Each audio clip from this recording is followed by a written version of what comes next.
Okay, well, thank you for giving me the nice introduction. And first of all, very big thank you for bringing me over to Canada to give you guys this talk today. So I'm Teun van der Braak.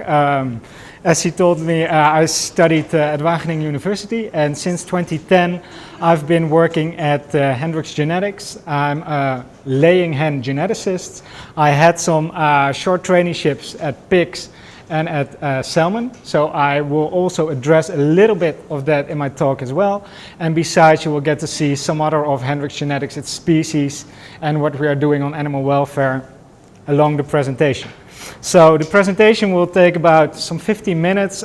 If you have questions, you can always ask them during the meet and greet, and we have at the end of this session 5 to 10 minutes a plenary discussion, so please feel free to ask your questions then. So today I'm going to take you inside the world of the genetic revolution.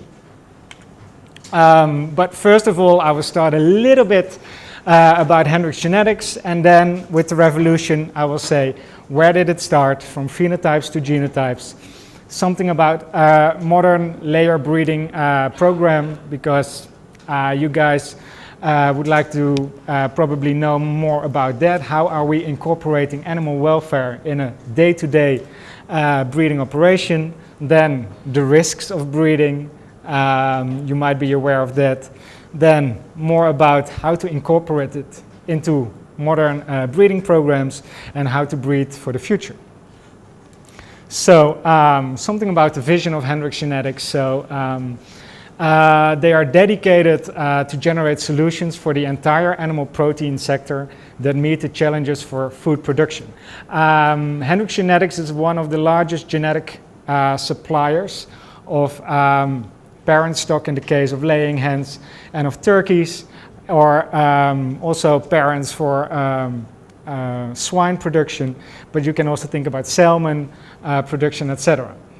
Then with respect and care, of course, for the animals, for the people, and for the environment. And the slogan is better breeding today for a brighter life tomorrow. So if you look at the organizational structure, you can see there are 5 species that we focus on. It's about turkeys, it's about laying hens, traditional poultry, swine, and aquaculture. And on top of it, there is an overall research and technology center.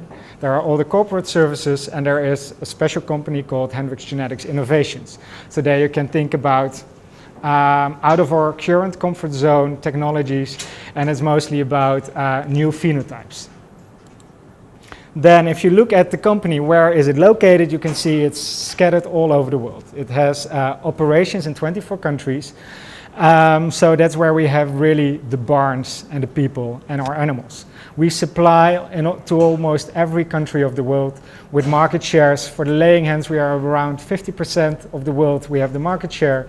In turkeys, it's around 55 to 60% of the world. In fish, it's 15%, and in swine, it's around 10%. So it has a pretty big impact on the world food supply chain. Then I highlighted this one. As you can see, in Canada, we have a whole lot of employees working for Hendrix Genetics, mostly in this region, because in this region, the Ontario region, the Guelph region, we have our turkeys and our laying hen facilities. The swine facilities are more in Saskatchewan. So it really plays a big role, Canada, in our company. And if you look per business unit, where are most of the people working? In laying hens, then in turkeys, and a little bit less in the other species. Then we are going to the history of where it all started. I took those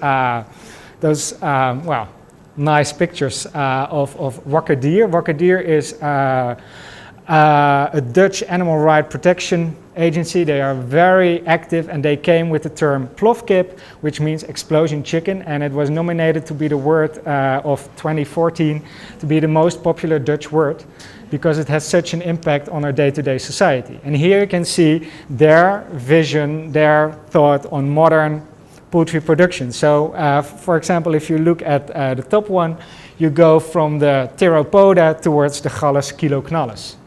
So that's a bird, the explosion hen. And for the laying hen, they call it the ovoknallus. So knallus means huge production of eggs.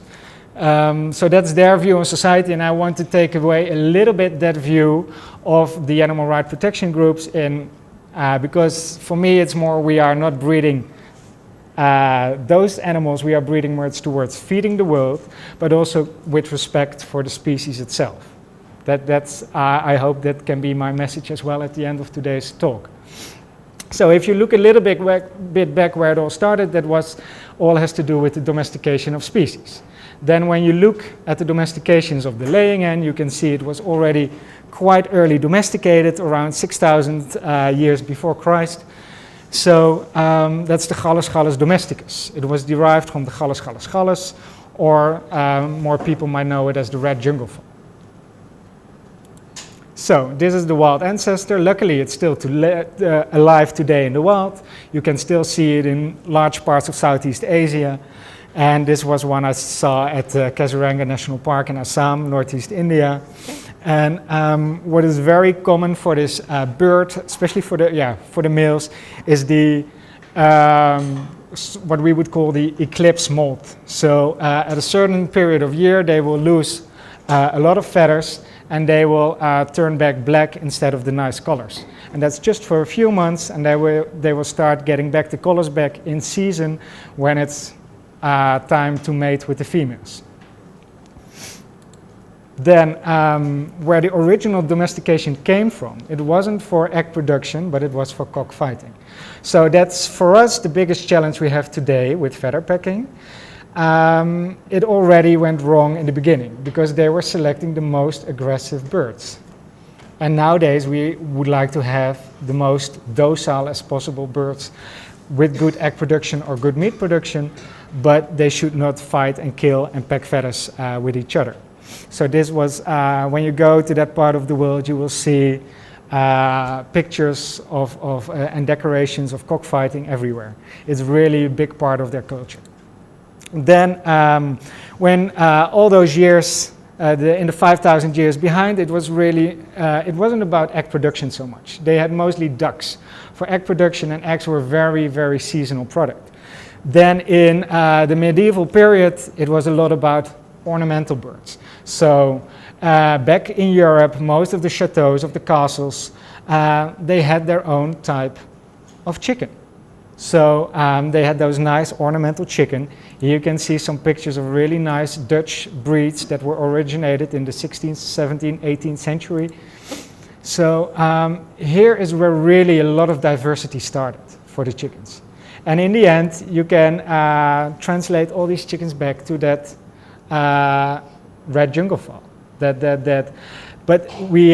the time, those 5,000 to 6,000 years were needed to get all those natural mutations in order to obtain all those breeds that we still have luckily today, because this is what you see is a Barnevelder. It was a dual purpose breed from the Netherlands, and at a certain moment it was the most popular breed in the Netherlands for both egg and both meat production.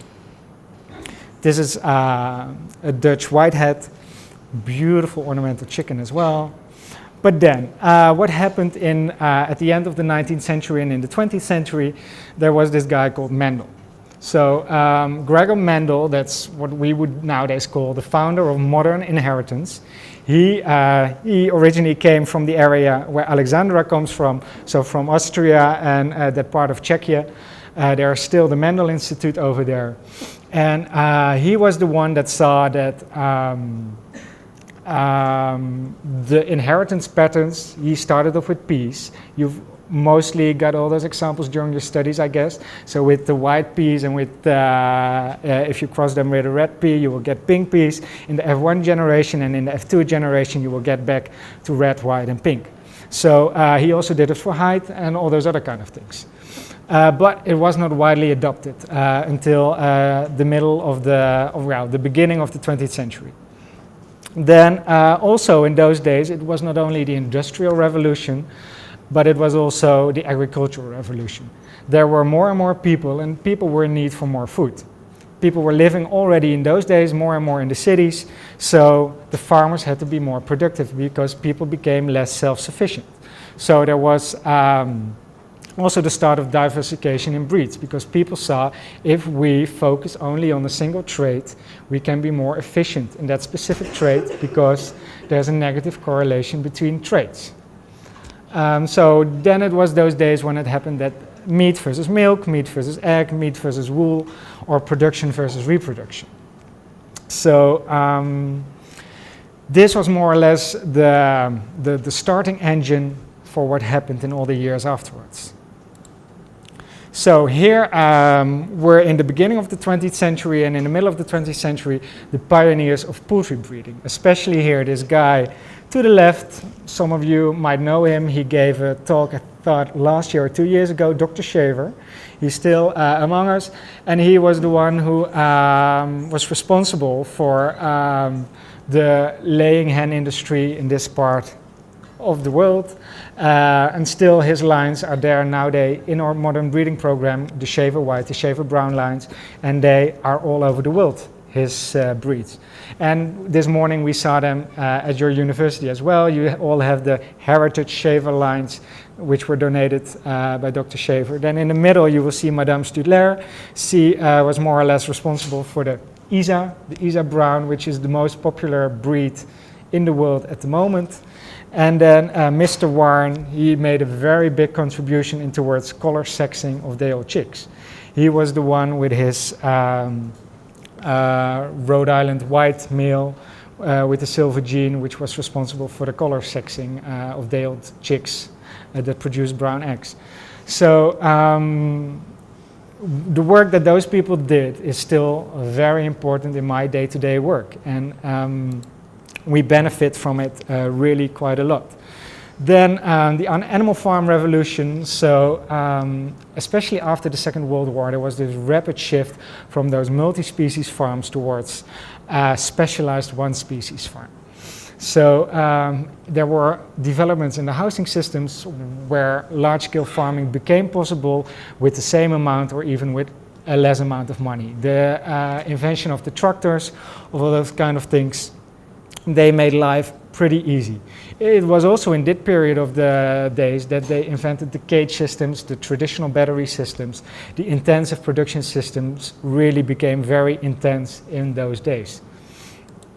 Then there was this very fast shift from the dual purpose, which you can see here, to all those single purpose breeds. Here you can see a nice broiler with the decal white, and you can really see those are clearly different birds. A 6-week-old broiler versus a 40-week-old laying hen. It's a world of difference. Then also, of course, dairy versus beef, big diversification. And this happened a lot in all the other species as well. But of course, for pig production, we would focus more on fertility and reproduction traits in the female, and you would focus more on the meat quality traits in the male lines, instead of making a very skinny pig and a very fat pig, because in the end all you want to have is meat. But here you can see, for example, the genetic progress that was made in swine, that in the 1960s on average there were 14 pigs weaned per year per sow, while in 2010 it is over 30 pigs per sow weaned. Then the same for the percentage of lean meat, a huge difference that was being produced per ton of feed. And if you look at the feed conversion ratio, it dropped drastically. And this is mostly has to do with better housing systems, better management, combined with better genetics. So if you look at the genetic progress in laying hens, so if you look at in the 1960s, we would say on average 230 eggs could be produced per hen per cycle without molting. Today we would say, okay, for an average brown hen in Europe, we would say 410 eggs per hen housed. If we look at the white birds, we would say this is 500 eggs per hen housed. So without molting in 100 weeks of time, we would say the capacity, the capability of laying hen is this amount of eggs. So you can really see a drastic increase in egg production. And if you look at the number of eggs being produced per ton of feed, you can see that it almost doubled. With the same amount of feed, you could get the double amount of eggs being produced. So better diets and improved genetics really play a big role in this part. If you look at the turkeys, then in the 1960s it was about, took you 196 days to get 11 kilograms of turkey. Nowadays they say it's 98 days in order to get the same amount of turkey, which is a huge increase in growth. Also, when you look at the feed conversion ratio, it almost halved. So and that's all done with what you see is what you get. So with your phenotypes, collecting your phenotypes, breeding them with your breeding strategies in the right direction, while in the direction that you want them to. So it's all manipulation. It's no GMO or whatsoever that has been done to all those animals. It's just natural diversity which is there and which is on purpose created by you because you multiply so much. So here you see a nice picture of the development in broilers. So the modern broiler, you hardly cannot compare it anymore to the broiler of 1957. And they maintained those lines of the broiler lines from 1957. In the USA, they maintain those lines like you guys here maintain your Shaver heritage breed. And that's why you can reproduce those pictures. So a massive increase in efficiency and in meat production. Then if you look at salmon, this has to do with survival of salmon. So here you can see salmon is one of the youngest species where you can apply breeding to. So it started in the late 80s, in the early 90s, they started with the breeding programs of salmon. So there you can see in the beginning there's still quite a lot of variation, but at a certain moment you are going more and more to a fixed amount because there's less variation left. That's the same when I am breeding for my laying hens. The biggest gains from egg production I can get towards extending the cycle, increasing more and more weeks at the end. Because at a certain moment I have all my birds producing 98, 99, 97, 96%. So there's no variation left, and with no variation, with breeding, you cannot do a single thing. So the genetic potential, everything is in that bird already. So then you need to make sure that your management, your environment around it is key as well. Because in the end, what you guys will see, the phenotypes, that's the interaction of the genotype together with its environment. So you can always compare it with those sports cars. You can have this amazing car which can do everything, but if you put a bad driver in it, you can ruin it. It's the same with your genetic stock of birds or swine or dairy, whatever. If your management is not optimal, you will see it in the phenotype. And the funny thing is, as a geneticist, the thing that your customers always complain the first thing of is it's the genetics. It's always genetics that can go wrong because that's the basis of it.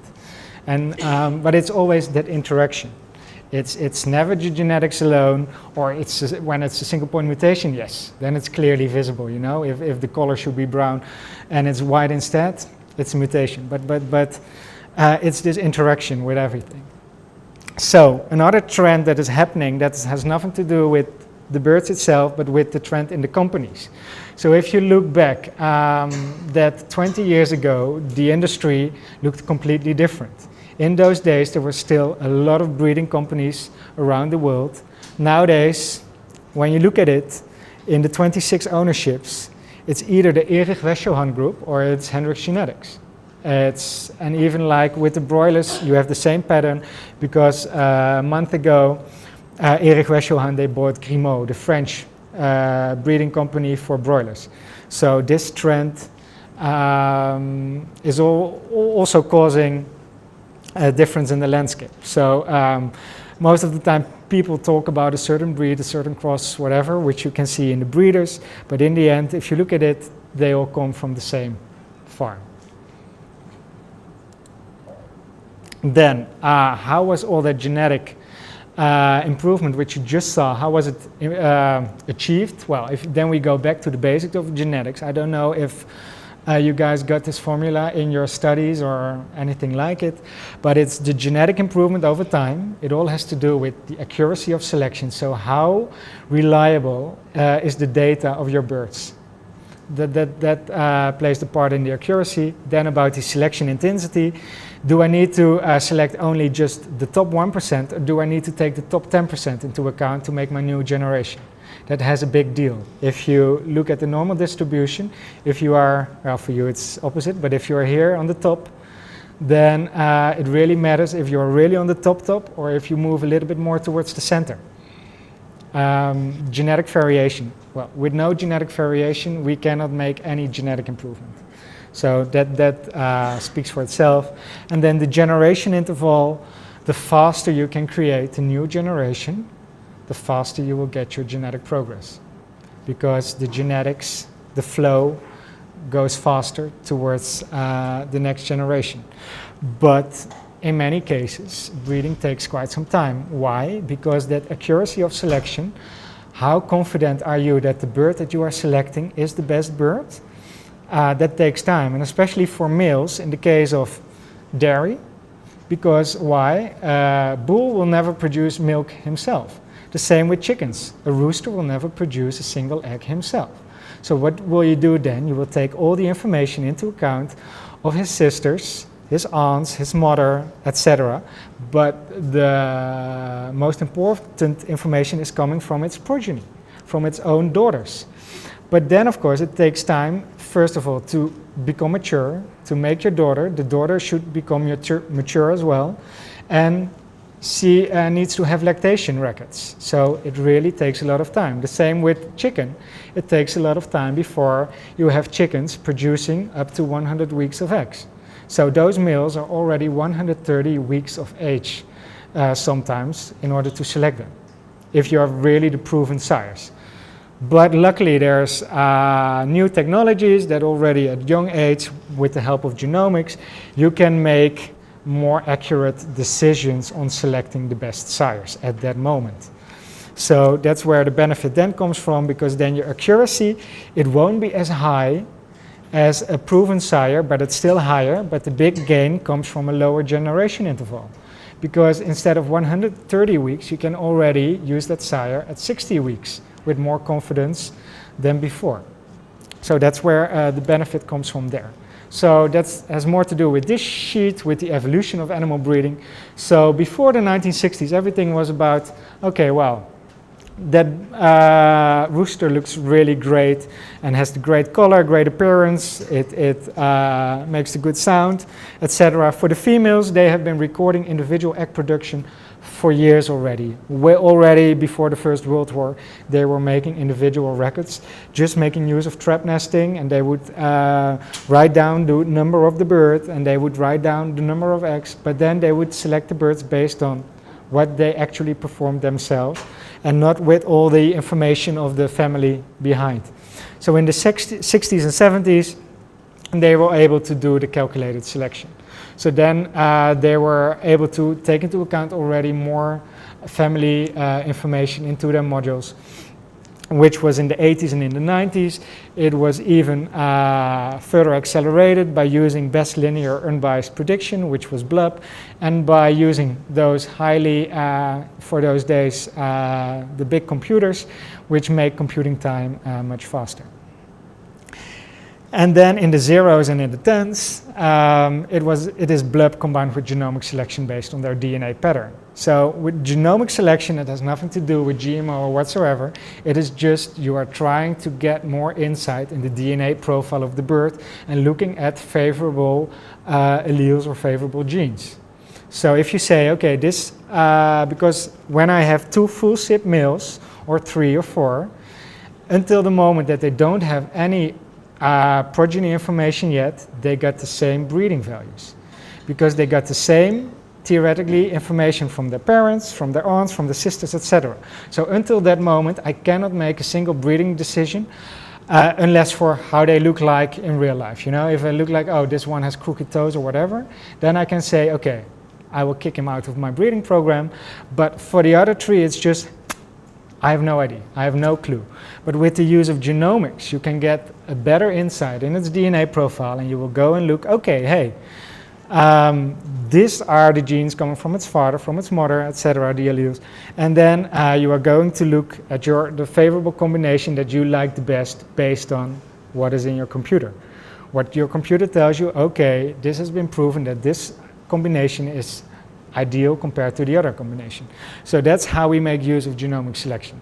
And for the other thing, because we work so much in hatcheries, collecting eggs, in farms, etc., we work a lot with people. People can make mistakes. So it can happen that you take the wrong egg from the wrong family and you place it to another family. If you do that, the link with its family, with its pedigree is completely lost. So the breeding values that you have on that specific animal, they are wrong because that specific animal doesn't relate to its family. With genomics, you can reconstruct the pedigree based on all the DNA information, so you can clearly say with 100%, this is my correct pedigree. Because this is really the right father, this is the right mother, this bird belongs to them. And that's how we were able to decrease our pedigree mistakes from around 3 to 4% towards lower than 1%, which we are very happy with because we are still working a lot with human interference. So making mistakes, and then we are talking about over 100,000 hatches and birds and millions of eggs a year. So it's, for us, a very acceptable level to make mistakes. Then how does it work? So we, myself, I'm working with those pure lines. The A lines, the B lines, the C lines, the D lines. Then normally what we would do is we would multiply them just to have more of them, and that's what you would call a grandparent. And at the grandparent level, you already mix the A males with your B females and your C males with your D females.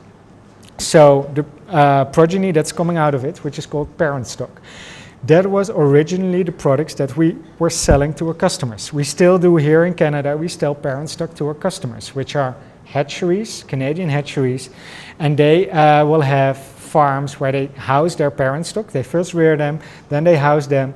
It's all natural mating with the AB male, with the CD male, and then those eggs are going into the incubators, which is the ABCD product, and there you will get the commercial product. Why are we working with this? Because in that case, in this way, our customer can never do what we were doing, because we only sell him males from this line, females from that line, or whatever, or in this case already a cross. So he can never do the work that we are doing, and we benefit from a so-called effect called heterosis. Heterosis is that your progeny outperforms the parents. That's something what you can see back in the human population as well. With body length, most of the time children are taller than their parents. So in this way we benefit of the fact that we have double heterosis. We have it already at parent stock level twice, and then we have it again at commercial product level as well. So what can we do with this? We can focus for egg quality and livability and robustness traits in specific lines. For us, that's mostly the case with the AB lines. With the male lines, then with the CD lines, it's mostly about egg production and about also egg quality and all those kind of things. But it's really egg numbers are coming from the female, while a lot of the other traits are coming from the male lines. So, and in this way, we get everything combined in the final product, so that in the end, our customers, they will have best of all. And this hybridization is applicable to pigs, to turkeys, to traditional poultry, etc.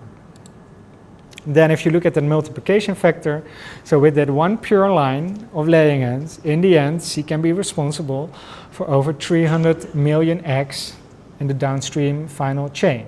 So in order to supply the entire world, you do not need that much pure lines on a pure line level. So for example, for us, we have 150,000 pure lines at our R&D farms, which are responsible in the end for 50% of the world egg production. So that is not that much if you think that they can produce billions and billions of eggs in a year. At least the genetic flow goes there. You can see the same numbers, well, other numbers, but the same how it goes for turkeys or for pigs. So you do not need that many pure lines on a pure line level in order to generate a lot of output from that specific male or female. Then it's also a lot about balanced breeding. So if you look in the beginning, it was really about production efficiency or parent stock efficiency. Why? Because that's what your customers could only see. It was all about efficiency. How many commercials can they produce from the parent stock? And for us is how many parent stock can we produce from our pure lines? It was all about numbers. Then during the 80s, it was more about also egg quality, because in the end it was consumer traits popping in, and consumers, they are much more worried about shell quality or egg shell lifetime, things like that, instead of production efficiency, because they don't see it. Then it was already a little bit of health and welfare, because in those days there was the big problems already with cage layer fatigue, or the osteoporosis in laying hens, where they had really brittle bones, and they just couldn't cope with the heavy egg production that they were bred for. And then nowadays you can see it's much more about quality, about health and welfare, than about efficiency. So it's really a much more balanced breeding program. And this balance you can apply to the other species as well. Because also for the turkey breeders or for the fish breeders, you need to take health and welfare into account, because that's what your customers are requiring for. Because then, of course, those sheets, the next sheets, are about the downside of the big gains in production. It wasn't always hallelujah, you know, what Geneticist did.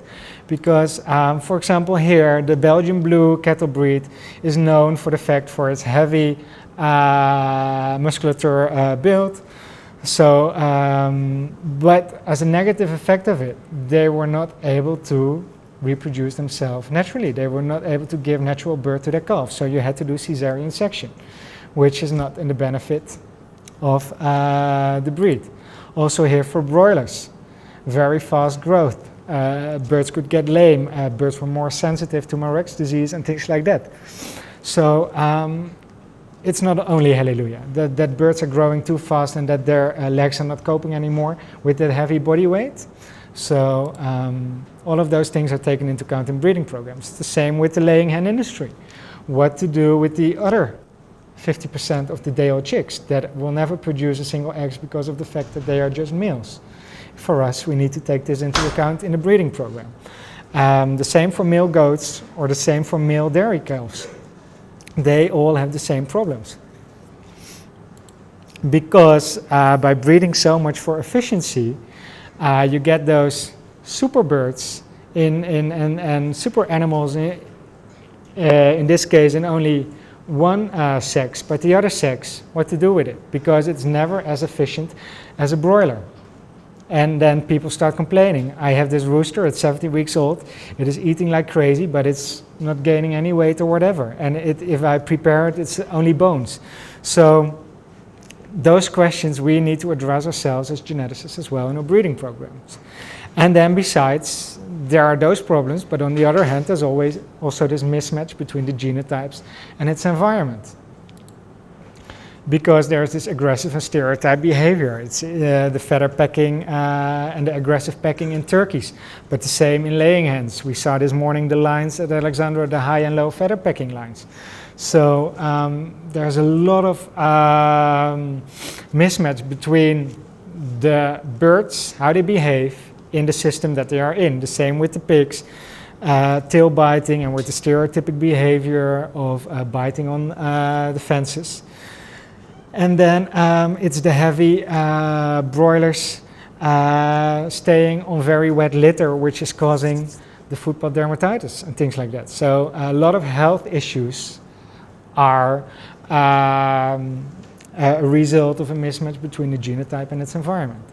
And it's then the question what to do. Do we need to adapt the environment, or do we need to adapt the animal? And the answer is we need to do both.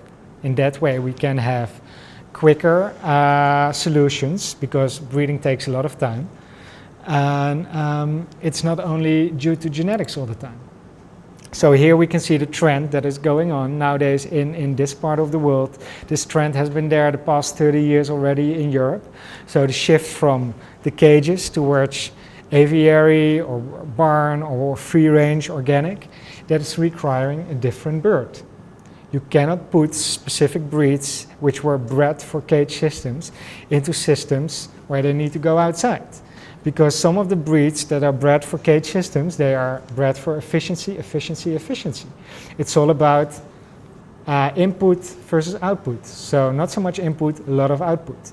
If you put those birds in an alternative systems, the birds, they have that genetics to produce an egg a day, but in the end, they don't have the ability to produce more, to consume more feed.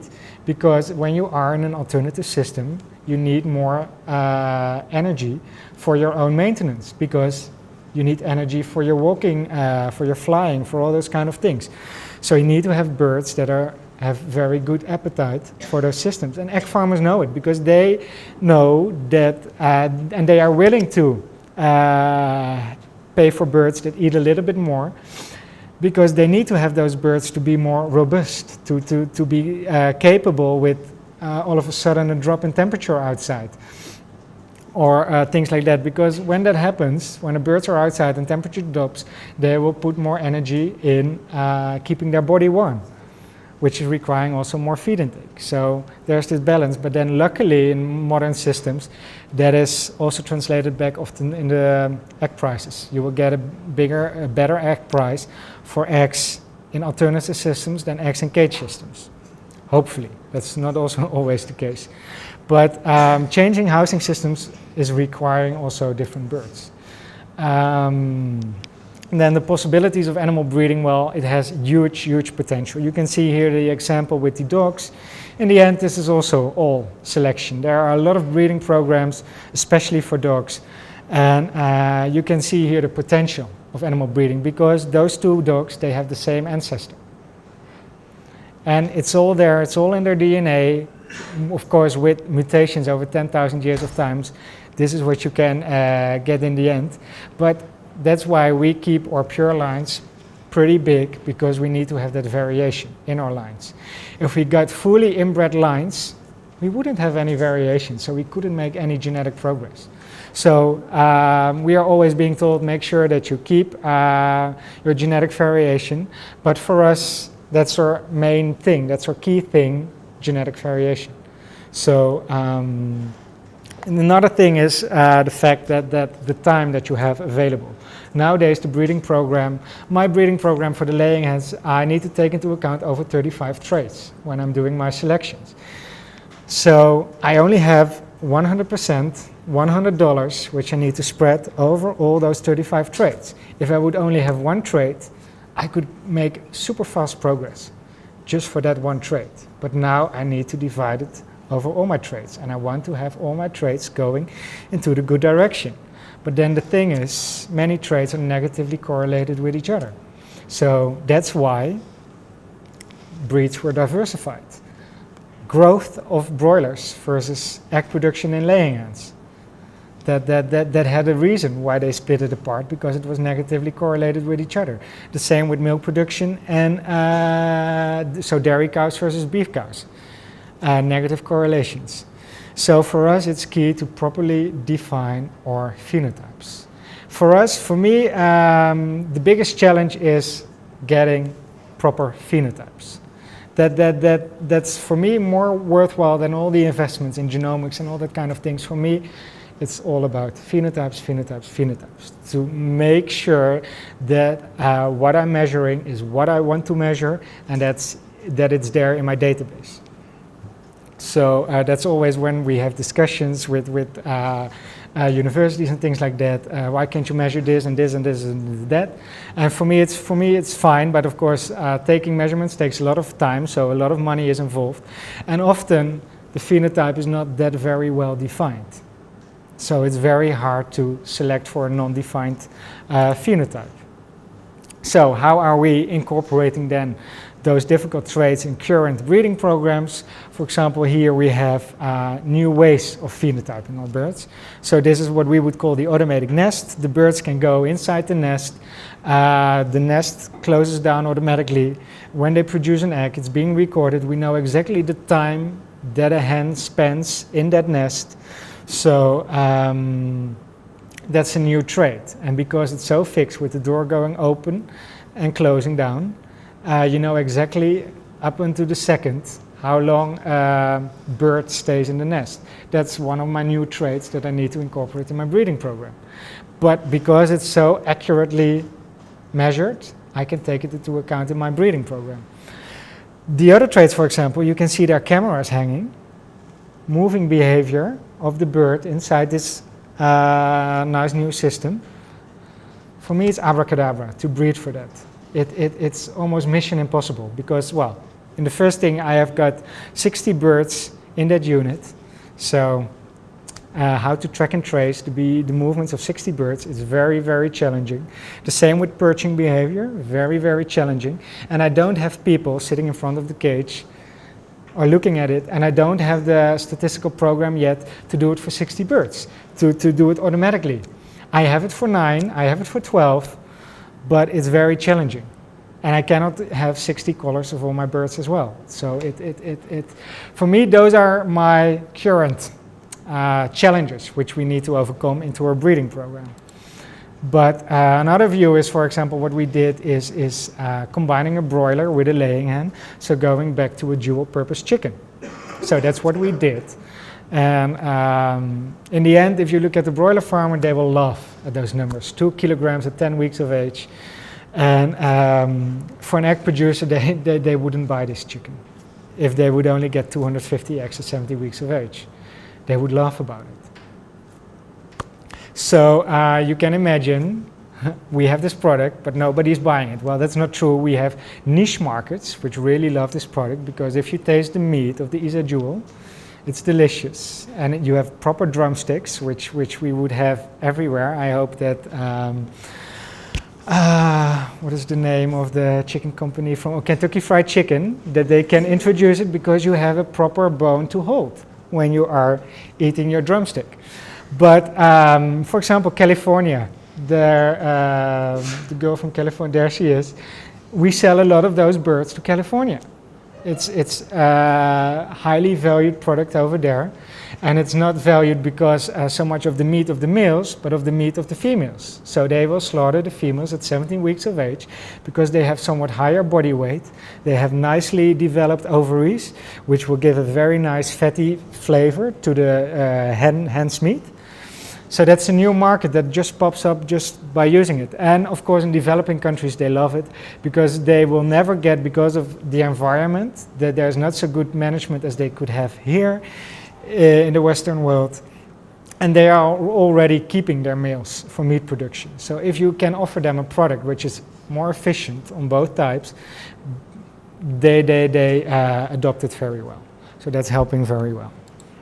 So another thing what we are doing already for many years here, especially here in Canada, is breeding the social hen. So we are having those so-called the challenge test or stress test. So we would stress them a little bit with higher light intensity. And as you can see, the maximum allowed density for the birds in a cage, which is in Canada, the density is much higher that you can put in a cage compared to Europe, so that's why we have those tests here. So what we want to do in the end is select the family at the left. Because all the 3 cages, the family started at the same period of time with 5 birds in a cage. At the end, they are still with 5 left, beautiful feather cover, 4 left, bad feather cover, 1 left, they've killed the other 4 cage mates. So that's not the family you want to select. So that's helping us very well in breeding for livability. Here you see the walking ability of toms, the work they do here at Hybrid Turkeys. In order to be able to carry that heavy weight of toms, you need to have good feet below it. So they measure it with the walking ability of toms. You see the guy sitting over there, he's scoring the walking ability of those, all recording it. It's all being taken into the database and you can breed for it. Or you can do selective culling on it on the side already. If you say, I don't like this one, I will immediately take it out of my breeding program. Disease resistant in fish. So here in salmon, a big problem is sea lice in salmon. That's that horrible creature which you can see over there. But if you measure it, you can see of all those families, there's huge genetic variation between families, or phenotypic variation. So you can use all that phenotypic variation and try to get heritabilities out of it.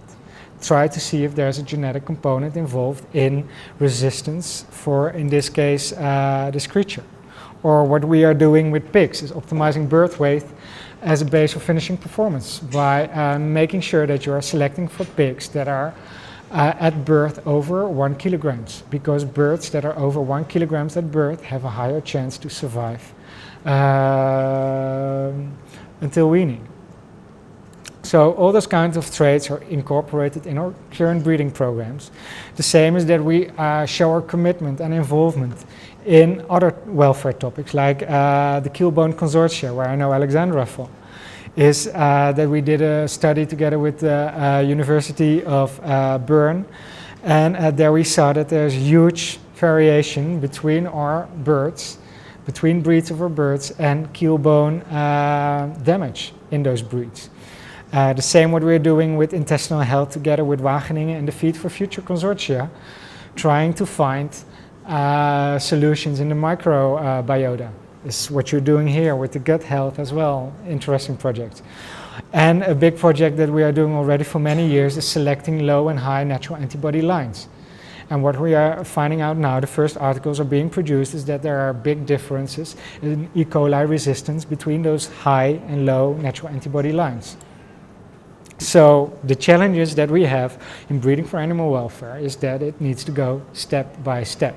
If you want something from us, I cannot give you the solution tomorrow, because breeding takes so much time. And it's a multifactorial, our traits are often multifactorial in its origin. So for us, our biggest challenge is the proper understanding of the animal's biology. For me, I always say I'm more a biologist than statistician. Because that's already being done, you know. Everything is in the computer. My life is for that part pretty easy. I can get my breeding values out of it, so I don't worry too much about that. But for us, it's more that we need to define the breeding goal as well. So what are the risks of going into a certain direction? And another challenge is how to record phenotypes on this large scale, but also on an affordable scale. And we need to go for a win-win versus the win-lose. We like to have the win for us all. And we need to try to overcome future corrective selection. So what are we doing? Here I can tell you, investing in those new systems, large gene pool, large genetic diversity. Also diversifying ourselves, so not only going for the big hub, but also going for the niche markets. Evaluation of breeding goals before we do every selection. And we are having set our global company welfare standards. So, besides, we are keeping our breeding facilities in countries where they have improved legislation for animal welfare. That's why we are still staying in Northern Europe. Although it's very tough for us to stay there because of legislation, you can hardly do any test or whatever, but we try to stay there. We try to communicate the added value of improved welfare to the customers as well. And we are in very close cooperation with all those universities and research centers. We have adopted the code IFABAR, which is a European code for responsible breeding. And here we have some general slides on salmon welfare, what we're doing in place for animal welfare. So there's this health monitoring program. For all our species, we have very strict biosecurity rules in order to get the diseases, to keep them out of the farm. And we train all our people in both, well, it depends on the species, but in the welfare of that species. So in humane euthanasia, all those kind of things are being addressed in our breeding operations. So the same for turkeys, it's all selective and balanced breeding. They are still in that big euthanasia revision, etc. And they have trainings for layer welfare, it's balanced. And increased selection pressure for all those social traits. Swine welfare, it has to do with group behavior nowadays more and more, and collaborating in all those research projects as well, to anti-castration of pigs, which is a very painful thing. The final sheet is that you can see it's a big company with a lot of data involved, so 25 million animals in our breeding database, 287 multiplication farms, and 450 million estimated breeding values in the database. So that has a lot to do with the database and with the world around it. So what we are always saying, we need to collaborate in order to find solutions. We cannot do it ourselves as a breeding company. We need you guys, the future, and we need universities as well to do fundamental research with. So a big thank you, and I hope I didn't make it too late, but thank you.